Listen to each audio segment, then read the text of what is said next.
All right, we're back on the record.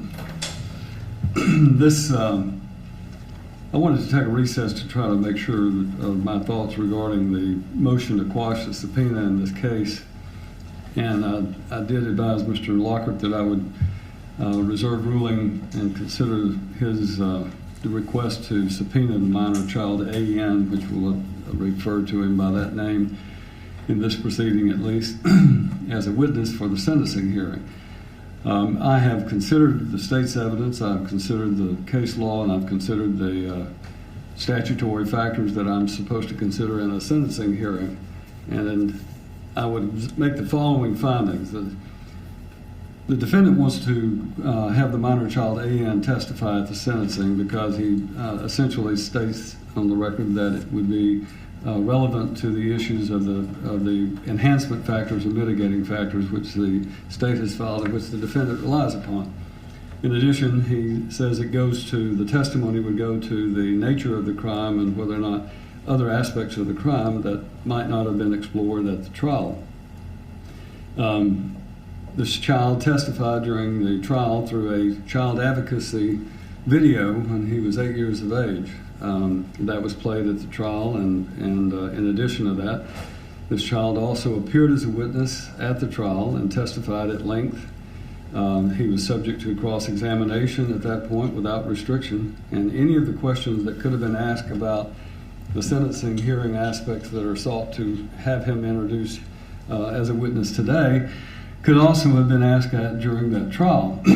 It was trial strategy that I think Mr. Lockhart says that their trial strategy was different for what they might ask of this child at a trial versus what they might ask at a sentencing hearing. But it really, to me, is counterintuitive to say that when the aspect is that he's the only one that allegedly can testify about certain aspects of the crime itself. That was the very thing that was before the jury at that time when he testified. And I think that having a trial strategy that you might not ask certain questions does not necessarily open the door to have an 11-year-old brother to the victim in a homicide case or a first-degree murder case be forced to come into court and to relive the events again. I can think of very few things that would be more traumatic than having to testify about the murder of your brother and to have to do so as a child. I can think of very few times that I've watched a child have to struggle through testimony more than this particular child did during his testimony at the trial. He is the brother of the victim. It is my opinion that he was available as a witness. His testimony is available readily as a transcript for the sentencing hearing if the defense wishes to do so. The court does not find it to be convincing that the defense counsel argues he is the only witness who can testify about certain aspects of this crime that were committed, and that by denying his right to call an 11-year-old brother of the victim to the stand as a witness in the sentencing hearing, I'm thereby denying the defendant an opportunity to present the only witness that they have that would be able to go into those things. This court is of the opinion that the testimony of Krystal Daniels, or at least her statement, was in the pre-sentence report. They can admit her statements to the authorities if they choose to do so. The aunt was present in the house the night, according to the child, when he testified, and was a witness to the very same things that he saw. The younger brother, Noah's statement, was given as a part of the pre-sentence report. That statement of Noah didn't come out in the trial, but it's included in Mr. McGranahan's inclusion of the pre-sentence report as a part of the TBI investigation. All of those things are there in that pre-sentence report, and they all go to the same issues that it is sought to introduce this child's testimony. So for all of those reasons, it is this court's opinion that the child should not be required to testify, and I'm going to grant the motion to quash the subpoena. I understand fully I'm accepting responsibility for whether or not I'm correct legally on this issue, and I will stand on my ruling. If the Court of Appeals finds that I am incorrect, then they can make whatever changes in my ruling that they feel like is appropriate. But I would simply point out that we are, again, only dealing with the two crimes that I will be able to sentence him for, because the crime of second-degree murder, or the charge of second-degree murder that was found, will merge by law with the first-degree murder. And I agree with the state that he was found guilty of first-degree or felony murder, which means that he was found guilty of committing the felony of aggravated child abuse and committing murder during the commission of that felony. So that's the felony murder. So necessarily the other count that he was found guilty of, aggravated child abuse, would have to then merge in with the first-degree murder, felony murder charge. So we're really only talking then about the remaining 2 counts that he was convicted of. And for that reason, I believe that this child should not be required to testify at a sentencing hearing, and I will take responsibility for that ruling. So that is my ruling. And Mr. Lockhart, the state has rested its proof. If you would like to offer any proof, now would be the time to hear it. Your Honor, I do intend to call one witness. After she testifies, I'll ask the court to reconsider its ruling.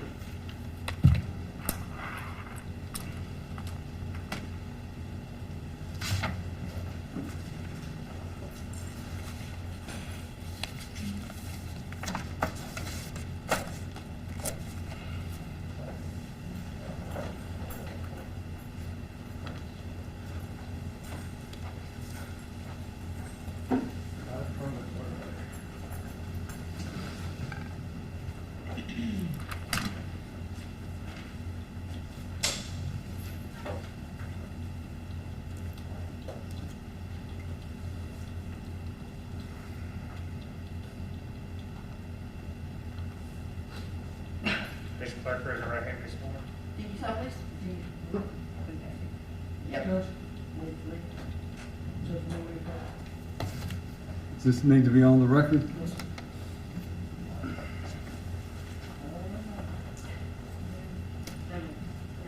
Just keep saying it.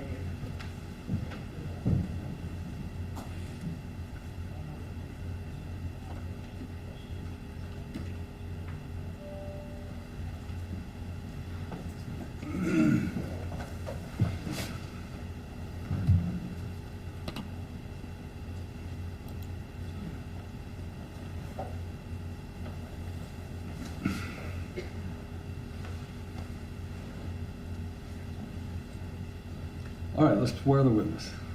Raise your hand. Do you solemnly swear or affirm the testimony you give in this case be the truth, the whole truth, nothing but the truth, so help you God?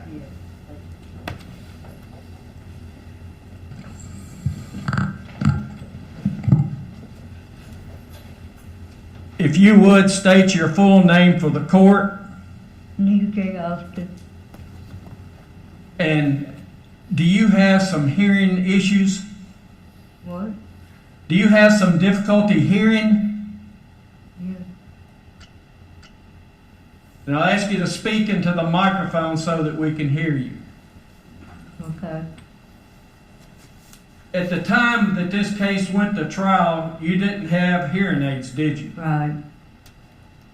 Do you have hearing aids now? Yes.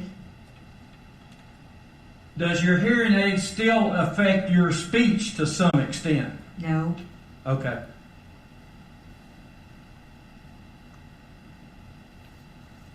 Do you understand that it's important that you tell the truth today? Yes. Are you going to tell the court the truth today? Yes. All right.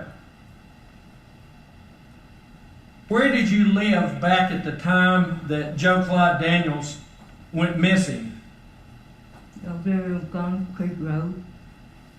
All right. And whose house was that on Garner's Creek Road? Bill Daniels and Joe Daniels. Did it also belong partially to you? Yeah. Did you live there Yes. at that time? Yes. The night before he went missing, when you went to bed, did you notice anything about the door? The lock was off. The lock was off the door? Yes. So to your knowledge, neither Joseph Daniels or Krystal Daniels put a lock on the door? No. Were Joseph Daniels' parents there at the house? No. Where were they at? Down the road? On the road? Yes. Is he a trucker? Yes. Okay. Where were you sleeping that night?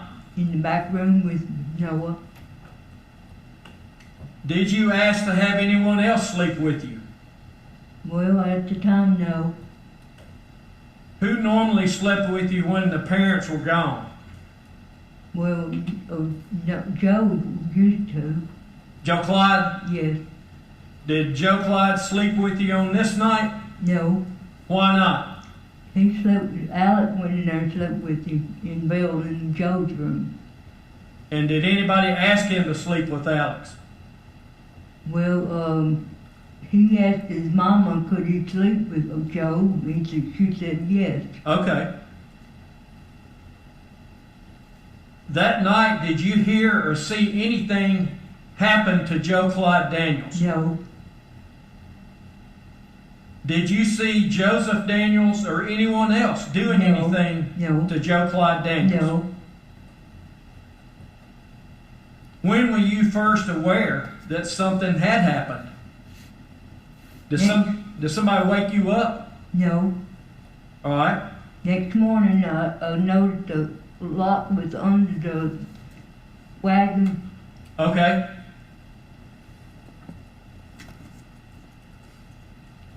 Were you in the living room along with the rest of the family watching Joseph Daniels kill Joe Clyde Daniels? No. Did that happen? I didn't see it, no. All right. If it happened, you didn't see it. No. That's all the questions I have. Mr. Crouch, you have any questions? Just briefly. Good afternoon. Can you hear me okay? Huh? Can you hear me okay? Yes. When did you get your hearing aids? About a week ago. Have you had hearing aids before last week? No. No? No. So how well could you hear without your hearing aids? No. Nothing. Nothing? Okay. Do you remember giving a handwritten statement to the TBI on April the 23rd? No.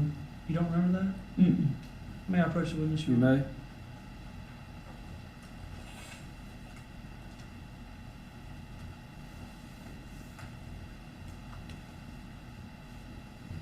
Miss Austin, do you recognize that? Well, it looked like it. Does that look like your handwriting? My hand now? Yes. Well, yeah. Okay.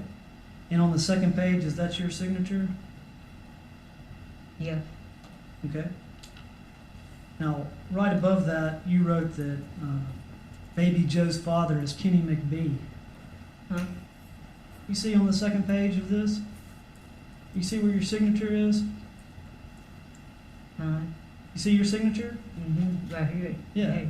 Now, you see at the top of the page, what did you write? I don't know. It's been a long time. I don't know. Okay. Who is baby Joe's father? Huh? Who is baby Joe's father? Well, I heard around about it was one she used to take. It was Kenny B. But you understand that we have, at the trial in this case, Yeah, which yeah. you sat through, that there was actual proof submitted that the defendant, Joseph Daniels, is the father of baby Joe. Yeah. You know that. Uh-huh. But in your statement to the TBI, you said the father is Kenny McBee. Yeah, that's what she said. That's what Krystal said. So are you saying that the defendant and Krystal were in an argument about who the father of the child was? Yes. Oh, okay. So they were arguing that night. Huh? They were arguing that night? Yeah. Yes. Mm-hmm. And did you hear that argument? Well, I heard some of it, not all of it. What did you hear? I hear she said, no, you're not going to do that. But I want to make sure that I'm following you correctly, because you just got your hearing aids last week. Right. And you said that you couldn't hear anything before last week. So how did you hear them arguing? Well,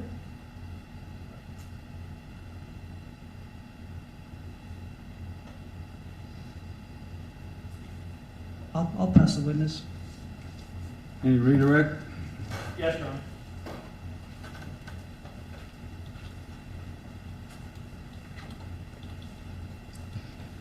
Prior to getting your hearing aids, you and I have been able to talk up close, Yeah, and if I'm speaking loudly, you've been able to hear me. Is that correct? right. So when you can't say you couldn't hear anything, It just went blank. it's got to be somebody loud and close. Right. All right. And did you hear an argument take place? Yeah. And can you remember of your own knowledge what was said today? No, not really. That's fine. Not remembering is a great answer. That's fine. No questions. Anything further? No. Thank you, ma'am. You may step down.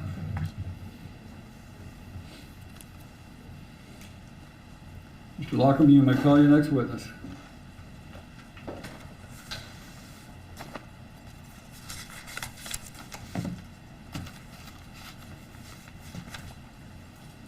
I again would ask the court to reconsider on calling the child. This lady makes it clear that she was not a witness to anything that happened, which again points to the fact that the child is the only witness to what happened factually.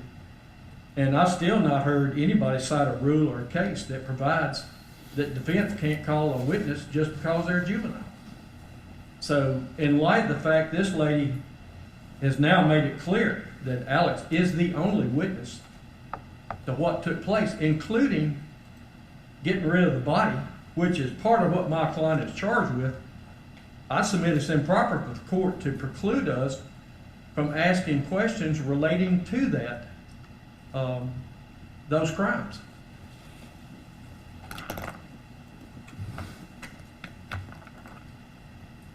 Judge, first of all, Miss Austin is, at best, not a credible witness. First of all, she lied in her statement. She said that the father of baby Joe is Kenny McBee, which is not. The proof at trial, which was Let me conceded. clarify by asking this question. This is a sentencing hearing, correct? Yes, This sir. is not a motion for new trial on newly discovered evidence, correct? All right, thank you. That's all I need to hear. Judge, for the record, I would like to be stated that Miss Austin was unresponsive to my last question when I passed the witness. This is a sentencing hearing, and the court will consider the facts at trial and facts of the circumstances of the pre-sentence report and applicable law. I am not required at a sentencing hearing to reopen the proof and allow the defense to have a second bite of the apple of whether or not what witnesses they wish to call and try to disprove the state's proof. The jury has made a finding that I have affirmed at the end of that trial. Their finding is binding on this court. It is binding on the parties until an appellate court finds otherwise. As a result of that, it would be inappropriate for me to allow a witness to be called, even this lady who testified, for the sole purpose of trying to disprove what the jury has found to be the facts in the case. So that is the basis upon which the defendant is seeking to call this young man, and we may make some law. I have not seen a case cited to me, as Mr. Lockhart says. He hasn't heard a case cited or a law cited that prohibits him from calling an 11-year-old brother of the victim to the stand in sentencing. I've not seen or heard a case cited to me that allows it, especially so where that sole purpose apparently is to try to disprove that the defendant is guilty of the offense. And for that reason, just sit down, Mr. Lockhart. I don't need to hear anything further on that point. We heard on the point Your Honor's making. Is that correct? I'm making a ruling. You don't need to. I've listened to you as you've made your ruling. You'll now listen to me as I make mine. This young man will not be called as a witness. I've granted the motion to quash the subpoena, and that is the ruling I stand upon, which I have stated already. I have reconsidered it. I've studied the law on the issue, and I believe I am correct. It is not appropriate for you to call this young man for that purpose to examine again the facts of the evidence. So for that reason, I am standing on my ruling that the young man will not be called as a witness. Now, if you have any other witnesses you wish to call, I'll be glad to hear them, or any other proof you want to put on them. In regard to a request for finding of law and facts, Your Honor. First, I want to state, I called this last witness just to show that, as Your Honor had surmised earlier in its ruling, she did not witness what took place. The purpose was to show you that the only fact witness was Alex. I've said nothing in my argument that indicates I'm trying to retry the case or go into the facts. I've told the court that it goes to mitigating and enhancement factors.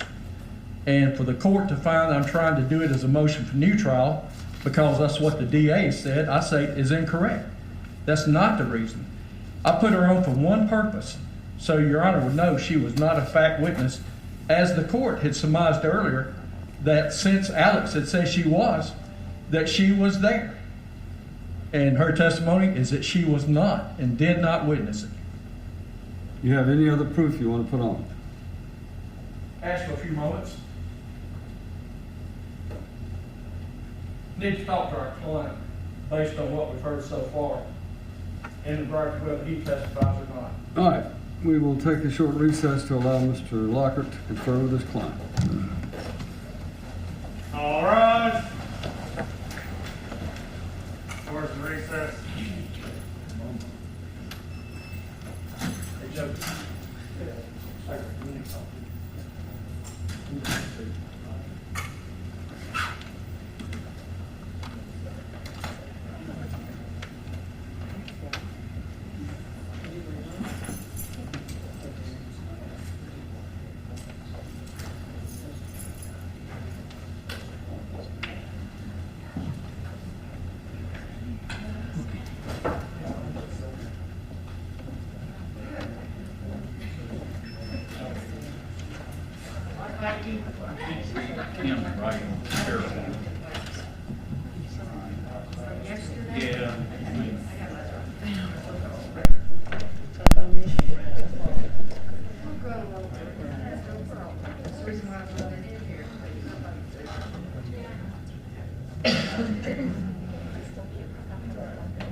Rico Clark, trial date November 16th, plea November 12th.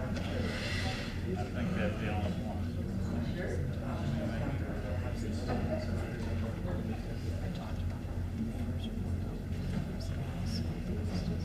And I tell him I can't really be careful.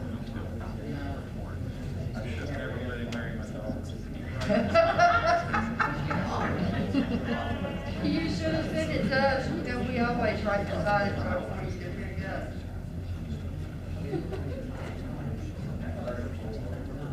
Just like he said he was gonna make note that you did the waiver. I said, I'll make a file. He always does. Well, no, I'm doing everything they know, nobody can read. But I think that's the only day I can do it.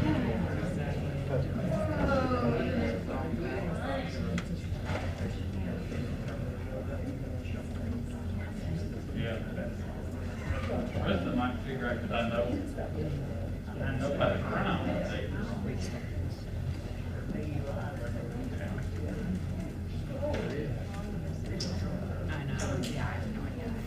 Okay, my kinfolk is watching this stuff. They have questions.